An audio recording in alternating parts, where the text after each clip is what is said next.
Në fshatin Lazarat të Gjirokastrës, banorët po rihetësojnë vlerat e traditës, duke i vendosur në shërbim të zhvillimit të turizmit. Në këtë zonë, banorët janë të motivuar të nxjerrin në pa më shumë se 20 destinacione turistike që duhen vizituar në fshatin Lazarat. Pjesë e tyre janë traditat e zejeve, artizanatit dhe kënga polifonike. Bëjmë qyllima, bëjmë rrugica, bëjmë çdo lloj gjëje. Në radhën tonë nuk ka që ne haruar, se ne kemi demonstruar na hera, kemi bërë na hera.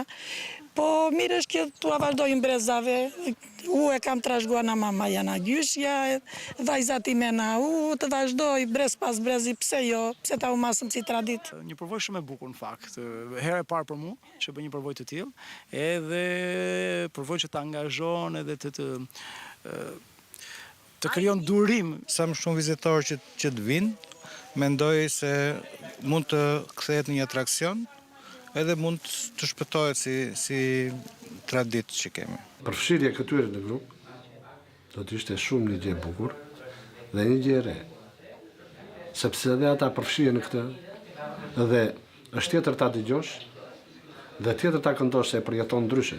Sepse këngalabe vërtet të duket sikur jam mbledhur 5 veta dhe këndojnë, po në momenti që harrin dhe fute në të merr me vete. Janë më shumë se 25 eksperienca, të cilat po ngrihen. Aktualisht janë 5 eksperienca të shitshme në Lazarat, por janë edhe 20 të tjera që përgatiten të jenë për sezonin e ardhshëm turistik. Tashmë fshati Lazarat synon të ndërtojë një model të qëndrueshëm turizmi, ku përfitimet ekonomike shkojnë drejt për drejt tek banorët dhe traditat e vjetra, rihetësohen dhe përcillen tek të rinjt.